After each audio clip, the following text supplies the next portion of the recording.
जय हिंद दोस्तों, वंदे मातरम। राहुल गांधी का विदेश जाना कोई आज की बात नहीं है या कोई ऐसी बात नहीं है जो आपने पहले ना सुनी हो। राहुल गांधी कई बार कई अहम मौक़ों पर पार्टी को और देश को मझधार में छोड़कर, भाई अगर इतने प्रदर्शन कर रहे हैं तो देश को उनकी ज़रूरत है, तभी तो प्रदर्शन कर रहे हैं। तो कई सारे मौक़ों पर अपनी पार्टी को और अपने देश को मतलब बिल्कुल बीच मझधार में छोड़कर ये विदेश चले जाते हैं। अब विदेश में जाकर ये क्या करते हैं, ऑब्वियस सी बात है, वो उनकी पर्सनल लाइफ है तो उसके बारे में कोई कुछ बोल नहीं सकता।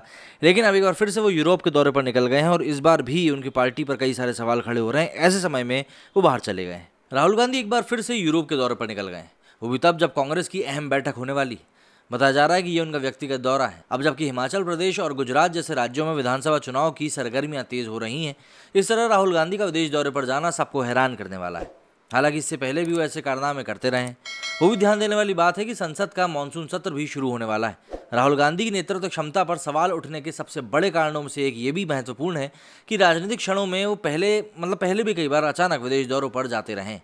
फिलहाल पार्टी ने उनको ताज़ा दौरे को लेकर कोई भी आधिकारिक बयान तो जारी नहीं किया है, लेकिन गुरुवार को पार्टी की एक बड़ी बैठक होने वाली ये चीज़ तय है, जिसमें कि अध्यक्ष के चुनाव के लिए चर्चा होनी है। राहुल गांधी भी अध्यक्ष की दौड़ में माने जा रहे हैं, लेकिन वो यहाँ पर गायब है। खैर, महात्मा गांधी की जयंती 2 अक्टूबर से शुरू होने वाली कांग्रेस की भारत जोड़ो यात्रा पर भी इस बैठक में चर्चा होगी। लेकिन अब राहुल गांधी के विदेश दौरे से भाजपा को भी नया मुद्दा मिलेगा, जिसका कांग्रेस जवाब कैसे देगी ये समझने वाली बात होगी, क्योंकि इनके प्रवक्ता हमेशा अजीबोगरीब तरीके से ही इस बात के जवाब देते हैं। आपको याद होगा कि मई 2022 की शुरुआत में वो नेपाल की राजधानी काठमांडू में एक शादी समारोह में चीनी महिला राजदूत के साथ देखे गए थे, मतलब कि ऐसा कहा गया था। बाद में पंजाब और उत्तर प्रदेश में कांग्रेस के बुरे प्रदर्शन के बाद वो वीडियो काफ़ी वायरल हुआ था, जिसके बाद उनकी काफ़ी आलोचना भी हुई थी। ठीक इसी तरह वो उस समय भी यूरोप के दौरे पर निकले थे। दिसंबर 2021 में वो इटली के लिए निकल गए थे, फिर वो जनवरी आधा वहाँ बिताकर वापस आए थे। इसी साल यूके के कैम्ब्रिज यूनिवर्सिटी में जाकर उन्होंने भारत विरोधी भड़काऊ बातें कही थी।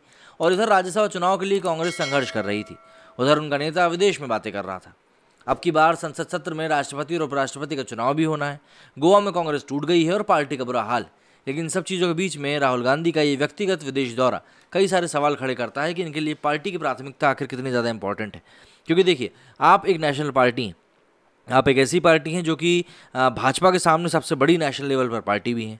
हालांकि कहीं ना कहीं जिस प्रकार से आम आदमी पार्टी का उदय होना शुरू हुआ है, उसके पीछे भी अब यही बताया जा रहा है कि भाई हो ना हो, ये कांग्रेस का जो एक ढीलम ढाल रवैया है जो ना जीत पाने का कारण है, वही कहीं ना कहीं आम आदमी पार्टी को और ज़्यादा स्ट्रांग बनाता जा रहा है।